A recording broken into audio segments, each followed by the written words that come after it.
Assalamualaikum warahmatullahi wabarakatuh. Perkenalkan, kami dari kelompok 3. Kami di sini akan mempresentasikan laporan hasil riset pemasaran industri pariwisata di Coffee and Tea Kembang Randu yang berlokasi di Borobudur.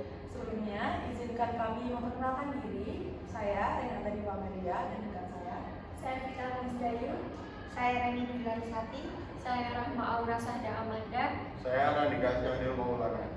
Jadi berikut isi dari laporan kami. Berikut saya akan menyampaikan profil Coffee and Tea Kembang Randu. Coffee and Tea Kembang Randu ialah bisnis F&B di mana menyajikan kopi dan teh yang berkualitas dengan variasi harga yang berbeda-beda mulai dari yang terjangkau hingga yang premium. Lokasi dari Coffee and Tea ini berada di lapangan Randu Alas, di mana tempat ini sangat strategis karena berada di pusat berkumpulnya wisatawan pengguna VW Tour. Usaha ini lahir sebagai respon terhadap perubahan regulasi wisata Candi Borobudur yang membatasi akses naik ke candi, sehingga membuka peluang ini merupakan bisnis baru di sektor kuliner daerah tersebut. Berikut ada profil narasumber. Untuk nama, Bapak Heri, umur 52 tahun, jabatan sebagai owner, pendidikan terakhir D3 pendidikan guru di UIN Salatiga, pengalaman sebagai sekdes Tuksongo dan guru di SD Kajuran.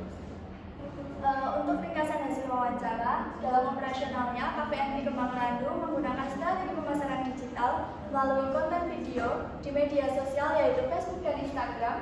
Selain itu, kafe ini juga menjalin hubungan kerjasama dengan tour guide dan driver yang membawa wisatawan ke area Borobudur. Untuk menarik lebih banyak pelanggan, kafe ini mengembangkan area rooftop yang menawarkan pemandangan indah yaitu Bukit Munoreh.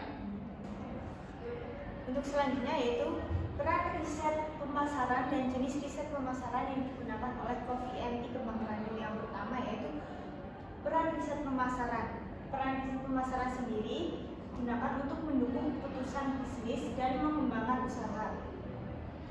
Yang dimana peran ini digunakan untuk menganalisis data dan bisa untuk memahami kebutuhan pelanggan serta merancang strategi promosi yang lebih efektif. Data yang digunakan sendiri dapat membantu kafe untuk menentukan inovasi produk dan layanan seperti pengembangan fasilitas dan inovasi produk sesuai preferensi konsumen. Yang kedua yaitu pendekatan kualitatif dan kuantitatif. Untuk pendekatan riset kualitatif sendiri digunakan melalui wawancara langsung dan observasi oleh wisatawan di lapangan. Untuk pendekatan kuantitatif itu dilakukan melalui riset mengukur tingkat kepuasan pelanggan dan membandingkan daya saing dengan F&B lain di kawasan Candi Borobudur. Selanjutnya ada metode pengumpulan data. Kafe ini mengumpulkan data melalui observasi langsung terhadap pola perilaku pelanggan, wawancara langsung dengan pelanggan, dan industri pariwisata lainnya, serta survei online melalui media sosial. Dan informasi yang diperoleh dari berbagai metode ini digunakan untuk meningkatkan pelayanan dan mengoptimalkan strategi pemasaran yang akan dilakukan. Baik, selanjutnya adalah analisis manfaat data riset dan keputusan berdasarkan riset. Coffee and Tea Kembang Randu memanfaatkan data riset untuk memahami perilaku konsumen, tren pasar, dan inovasi yang diperlukan. Hasil analisis membantu dalam menyesuaikan menu, mengembangkan fasilitas, merancang strategi promosi yang lebih efektif. Dari hasil tersebut, keputusan strategi yang diambil berdasarkan riset meliputi yang pertama ada penyesuaian menu, penyajian gula secara terpisah untuk memenuhi preferensi pelanggan. Lalu yang kedua ada pengembangan fasilitas, pengembangan area rooftop untuk menampung lebih banyak pengunjung terutama saat peak season. Lalu yang ketiga ada ekspansi bisnis, rencana pembukaan cabang baru dan rebranding saat momen lebaran berguna menarik lebih banyak pelanggan dan memperluas pasar. Selanjutnya ada tantangan dalam riset pemasaran. Tantangan yang dihadapi oleh Coffee and Tea Kembang Randu yaitu adanya adanya perbedaan jumlah wisatawan antara peak season and low season. Ini menyebabkan inkonsistensi data dalam menganalisis preferensi pelanggan menjadi kurang konsisten. Selanjutnya ada kolaborasi dengan pelaku pariwisata. Coffee and Tea Kembang Randu sendiri berkolaborasi dengan driver VW dan tour guide, yang dimana driver VW ini berperan sebagai agen pemasaran tidak langsung yang membantu meningkatkan penjualan produk di Kembang Randu.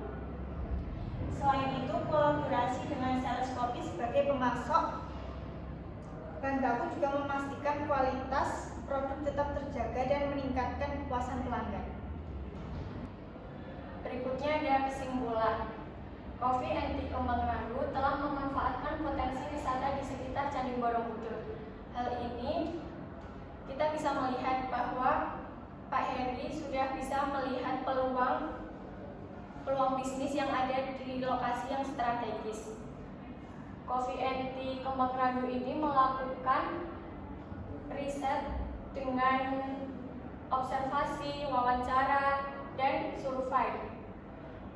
Kafe ini mempunyai layanan dan inovasi produk sesuai kebutuhan pelanggan. Hal ini Coffee and Tea Kembang Randu mengusahakan permintaan konsumen sehingga konsumen merasa puas. Strategi pemasaran yang dilakukan oleh Coffee and Tea Kembang Randu yaitu digital dan kolaborasi dengan pelaku industri pariwisata. Ini menjadi faktor utama untuk keberlanjutan usaha Coffee and Tea selanjutnya. Baik, selanjutnya adalah dokumentasi saat kami melakukan kunjungan. Yang pertama adalah lapangan Randu Alas, di mana merupakan menjadi titik kumpul dari VW. Lalu selanjutnya ini adalah bentuk dari Coffee and Tea Kembang Randu. Seperti ini bentukannya dari lokasi tersebut. Dan selanjutnya ini adalah foto kami saat mewawancari Pak Heri selaku owner dari Coffee and Tea Kembang Randu. Dan yang terakhir di sini ada foto destinasi yang dikunjungi selama yang tergabung dalam paket VW Tour tersebut. Jadi di sini ada nomor ownernya Pak Heri. Lalu foto-foto beberapa destinasi yang dikunjungi selama wisatawan mengikuti paket tour tersebut. Selanjutnya di sini ada sesi tanya jawab. Untuk kalian yang memiliki pertanyaan dapat bertanya melalui kolom komentar yang ada di bawah. Oke, selanjutnya terima kasih telah menampilkan atau menonton hasil dari presentasi kami. Mohon maaf jika kami hanya berempat karena salah satu member ada keperluan yang harus dilakukan di luar. Jadi sekian dari kami, kelompok 3. Terima kasih. Mohon maaf jika ada kesalahan. Assalamualaikum warahmatullahi wabarakatuh.